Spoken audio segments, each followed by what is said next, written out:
Hello future stenographers, आज हमारा day 7 है एंड आई होप कि आज से पहले के जितने भी टास्क थे आप लोगों ने कंप्लीट कर लिया होगा उसको। एंड आज हमारा 7th डे का है। टास्क मैं आज दूंगी एंड आज 2 दिन और टास्क होंगे, फिर आपको रिवीजन करना होगा। ठीक है, तो आज देख लेते हैं। थोड़ा सा आज डिफरेंट मैंने लिया है। तो सबसे पहले आपको इंग्लिश में कॉम्प्रिहेंसिव सेक्शन पे बहुत ज़्यादा फोकस करना है, क्योंकि सबसे ज़्यादा वेटेज एग्जाम में आजकल इसी का रह रहा है। एंड सिलेक्शन का मेन सिलेक्शन कराने वाला टॉपिक भी अब कॉम्प्रिहेंसिव ही बन गया है, passage, cross test, PQRS। Okay, तो इस पे आपको बहुत ज़्यादा फोकस करना है। ज़्यादा से ज़्यादा क्वेश्चंस आप सॉल्व करिए इसके, ताकि आपके जो एरर की जो अपॉर्चुनिटी है, जो आप एक्यूरेसी आप ज़्यादा ला पाओ। ठीक है, एंड प्रैक्टिस एक क्लास की आप जरूर करिए, किसी भी टीचर से करिए, यूट्यूब से कर लीजिए, अगर आपने पेड ले रखा होगा वहां से प्रैक्टिस करिए। प्रैक्टिस में क्या होता है कि केवल एक ही चीज, अब ऐसे है कि आप कॉम्प्रिहेंसिव पढ़ोगे, एरर पढ़ोगे, अपने अकॉर्डिंग पढ़ोगे। ठीक है, बट आप प्रैक्टिस करोगे ना तो टीचर्स नई नई चीजें बताते हैं आपको, कि आपको जो चीजें जब वो प्रैक्टिस कराते हैं तो उसमें एरर भी प्रैक्टिस हो जाएगा, आपका PQRS भी हो जाएगा, पैसेज भी हो जाएगा, कुछ वो कैप के सेक्शंस भी हो जाएंगे, एंड नई नई चीजें भी आपको देखने के लिए मिलेंगी। ठीक है, तो वो मस्ट है, आप प्रैक्टिस क्लास एक जरूर कीजिए। एंड ये हो गया पैसेज पर हमारा कॉम्प्रिहेंसिव सेक्शन। एंड आज से आपको क्या करना है ना, कि नाउन का रिविजन स्टार्ट कर देना है।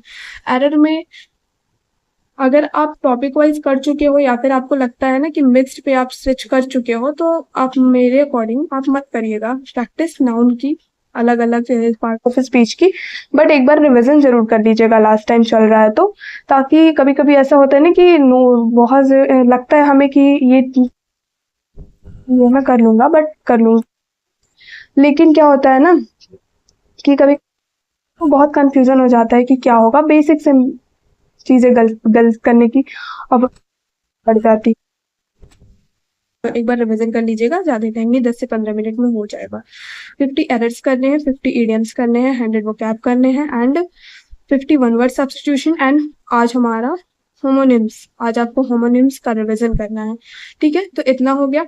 आ जाते हैं आप अपने रीजनिंग वाले सेक्शन पे। रीजनिंग में आपको कैलेंडर के कुछ क्वेश्चन सॉल्व करने हैं, रिवीजन करने हैं। ठीक है, एंड 30 या 20 50 आप जितना करना चाहो सीरीज के क्वेश्चंस प्रैक्टिस कर लीजिए, कहीं से भी कर लीजिए, किसी की PDF ले लीजिए, या फिर आप टेलीग्राम पे किसी का PDF मिल जाए वहां से कर लीजिए, या फिर आपने कोई बैच ले रखा है वहां से कर लीजिए।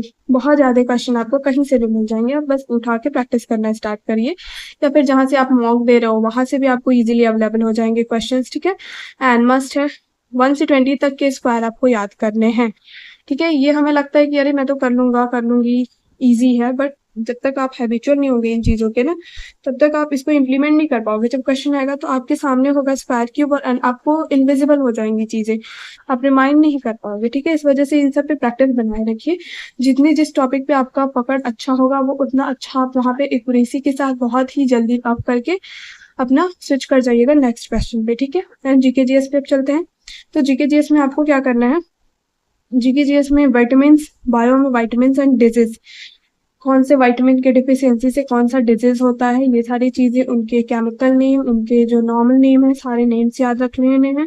एंड कौन से डिजीज होता है किस विटामिन की कमी से, एंड उसको कैसे सही करते हैं। ठीक है, इन सारी चीजों को बायो में आपको देख लेना है। पॉलिटी में ministries and council of minister, prime minister के बारे में, एंड उनसे रिलेटेड जितने भी काउंसिल ऑफ मिनिस्टर्स हैं उनसे रिलेटेड चीजें आपको याद करनी है, रिवीजन करना है। एंड कौन कौन से आर्टिकल्स में ये सारी चीजें आती हैं उनको रिवीजन करना है। ठीक है, ज्योग्राफी में सोलर सिस्टम आप कर लीजिएगा।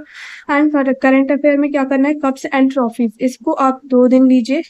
ठीक है, आज का टाइम एंड कल का टाइम, क्योंकि ये थोड़ा सा लेंथी चैप्टर है, हो सके तो हो सकता है आप फ्राइडे का भी ले लीजिएगा। इट डिपेंड्स ऑन यू कि आपने कितना अभी तक करंट अफेयर पढ़ा है, नहीं पढ़ा है, कितना क्वेश्चंस हैं बुक में जहां से आप पढ़ रहे हो। तो ये सारी चीजें आपको करनी है। ओके, फिर स्टैटिक GK में क्या करना है, नवरत्न कंपनीज, मिनी रत्न होते हैं ना, नवरत्न, महारत्न, मिनी रत्न, ऐसे प्रीवियस ईयर में आप देखिएगा क्वेश्चंस तो आए हैं 1-2 क्वेश्चन। एंड बहुत बड़ा टॉपिक नहीं है ये, आप इसको इजीली आप कर सकते हो, एक दिन से ज्यादा नहीं लगेंगे, उसमें बहुत डिटेल में कुछ नहीं पढ़ना है, आपको बस नाम याद रखने, कौन से महारत्न कंपनी है, कौन से नवरत्न कंपनीज है, कौन से मिनी रत्न कंपनीज है, एंड नवरत्न कंपनी के कौन कौन से क्राइटेरिया है, किस बेसिस पे किसी भी कंपनी को नवरत्न डिक्लेयर किया जाता है, ये सारी चीजें आपको याद रख लेने हैं। ठीक है, ओके, आज का ये हमारा टास्क है। आई होप कि आप लोगों को चीज़ें अच्छे से चल रही हैं। अगर फिर भी कोई प्रॉब्लम्स आती हैं तो आप इजीली कमेंट में बोल सकते हो। टेलीग्राम का लिंक है, वहाँ पे जाकर के मुझसे अप्रोच कर सकते हो, पूछ सकते हो विदाउट एनी हेजिटेशन। ओके, तो आज के लिए इतना ही रखते हैं, मिलते हैं कल नए टास्क के साथ। Okay, thank you so much.